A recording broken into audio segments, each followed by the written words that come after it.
다발성 경화증은 햇볕 노출이 적은 북유럽에서 높은 발병률을 보이는 질환이었는데요.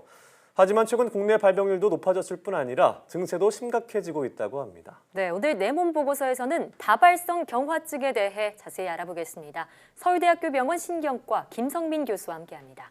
어서 오세요. 네, 반갑습니다. 네, 다발성 경화증 사실 좀 생소한 질환이긴 한데 젊은 층에게서 요새 좀 많이 나타나고 있다고 하더라고요. 맞습니다. 어떤 질환인가요? 우리 몸의 신경계는 크게 중추신경계와 말추신경계로 나눕니다. 이 중 중추신경계에 해당되는 부분이 뇌와 척수 그리고 시신경인데요. 예. 다발성 경화증 이 중추신경계의 만성적인 염증이 반복 혹은 진행성으로 발생하는 병입니다. 이런 만성적인 신경계 염증은 호전과 악화를 반복하며 신경을 손상하게 되는데요. 장시간 적절한 치료를 받지 못하면 보행장애, 인지기능장애 등의 영구적인 손상을 일으킬 수 있습니다. 네. 네, 이렇게 뇌, 척수 그리고 시신경과 관련된 중추신경계 염증이 생기는 질환이다 이렇게 말씀해 주셨는데요. 네. 이 다발성 경화증이 걸리는 원인은 무엇일까요? 다발성 경화증은 자가면역 질환입니다. 예. 자가면역 질환이란 몸 안의 면역을 담당하는 세포들이 세균과 같은 해로운 세포만 공격해야 하는데 이러한 정상적인 면역 기전이 손상 혹은 왜곡되어 해롭지 않은 자신의 세포를 공격하는 질환들을 말합니다. 대표적인 자가면역 질환에는 류마티즘 관절염이 있는데요. 네.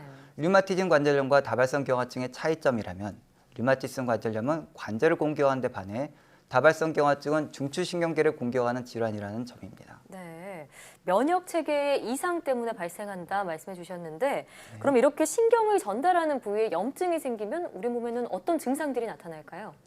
염증이 생기는 위치에 따라 다양한 증상이 발생 가능합니다. 예. 시신경에 염증이 생길 경우 갑작스러운 시력 약화가 나타날 수 있고요. 척수에 염증이 생길 경우 양측의 팔 또는 다리에 위약, 감각 이상 등이 발생할 수 있습니다. 그리고 뇌에 염증이 생길 경우에는 중풍과 유사하게 한쪽 팔 또는 다리에 마비나 감각 이상이 발생하기도 하고 구음장애 및 인지기능 장애도 발생할 수 있습니다. 중추신경계여서 그런지 모르겠지만 이제 몸의 많은 부분에서 그러네요. 네, 걸리게 되는 거군요. 자, 그런데 이제 젊은 사람일수록 다발성 경화증에 걸릴 위험이 크다 이렇게 이런 얘기도 있는데 그 이유가 있을까요? 정확히 표현하자면은 젊은 사람일수록 다발성 경화증의 위험이 크다는 것보다는 예. 젊은 다발성 경화증 환자가 늘고 있다는 표현이 더 맞는 것 같습니다. 네. 다발성 경화증은 보통 20세에서 40세 사이의 나이에 주로 발생하는 질환인데요. 최근 국내 여러 종합병원의 자료를 볼 때 젊은 나이에 진단되는 환자의 비율이 급속도로 증가하고 있습니다. 이런 현상의 원인으로는 두 가지 가능성이 있겠는데요.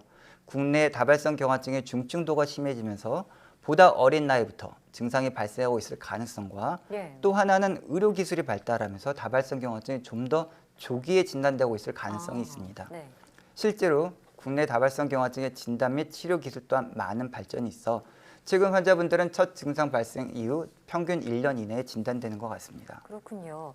앞서 다발성 경화증이 주로 백인에게서 많이 나타나는 질환이라고 하셨는데 혹시 아시아권 환자들에게 나타나는 그런 증상과 차이가 있을까요? 그 다발성 경화증의 증상이 동양과 서양인이 다르다는 개념이 오랫동안 있었습니다. 네. 동양인의 다발성 경화증과 서양인의 증상이 다르고 동양인은 서양인보다 시력 소실과 보행장애가 더 심하다는 개념이 수십 년간 학계에 있었지만 일단 결론부터 말씀드리자면 동양인과 서양인의 다발성 경화증 증상은 근본적으로 크게 다르지 않습니다.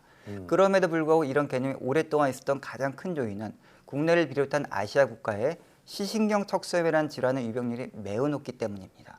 이 시신경 척수염은 다발성 경화증과 유사한 증상을 보이지만 그 원인 및 치료가 다른 자가면역 질환이는데요.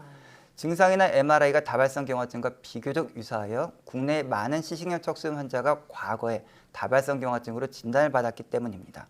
다발성 경화증은 주로 뇌의 염증으로 나타나는데 반해 시신경 척수염은 이름과 같이 주로 시신경과 척수의 염증으로 나타납니다. 또한 다발성은 만성적인 염증으로 장기간 서서히 증상을 발현하는 데 반해 시신경 척수염은 급성의 심한 염증으로 증상이 급격히 발생하는 질환입니다.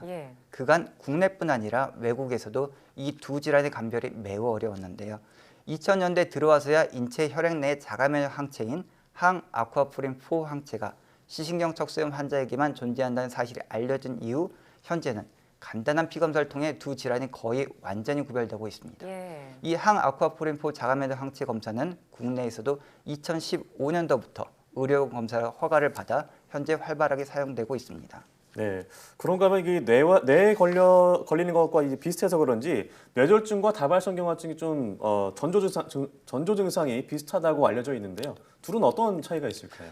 두 질병 모두 주로 뇌의 병을 일으키므로 일부 유사한 전조 증상이 있을 수 있긴 합니다. 네. 하지만 자세히 보면 많은 차이점이 있습니다. 일단 뇌졸중은 수분에서 수시간 이내에 증상이 발생하지만 다발성 경화증은 수시간에서 수일 이내에 증상이 발생하는 것이 일반적입니다. 예. 또 뇌졸중은 더욱 고령의 고혈압, 당뇨, 심장질환이 있는 분에게 더 많이 발생하는 데 반해 다발성 경화증은 20대에서 40대 사이에 기저질환이 없는 건강한 사람들에서 더 많이 발생합니다.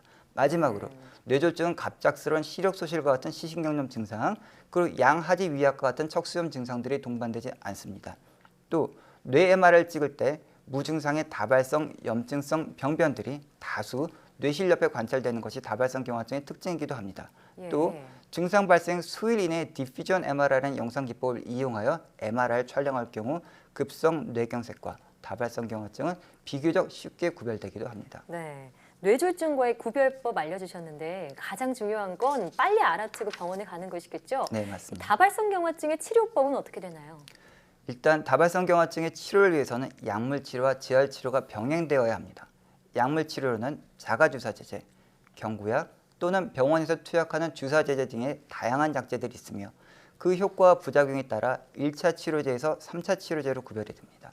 일반적으로 3차 치료제일수록 그 효과가 크지만 부작용의 위험 또한 커서 환자분들께서 본인의 증상, 기존 약제의 효과 및 부작용에 따라 개별 주치의 선생님들과 상담을 통해 어떤 약제를 이용하여 치료할지를 결정하게 됩니다. 네. 재활치료는 침범 부위에 따라 뇌질환 환자나 척수질환 환자에게 시행하는 재활치료를 합니다. 근력 강화 및 경직 완화 등을 목표로 하는 운동치료를 주로 시행하고 이와 함께 작업재활치료 또는 언어재활치료도 고려할 수 있습니다. 네, 개별 주치의 그 상담을 통해서 결정하는 게 중요할 것 같은데요. 네. 자, 그럼 다발성 경화증을 예방하는 방법에는 어떤 것이 있을까요? 네, 약제 이외에도 생활 습관을 통해 다발성 경화증의 위험자를 회피하는 것이 매우 중요합니다.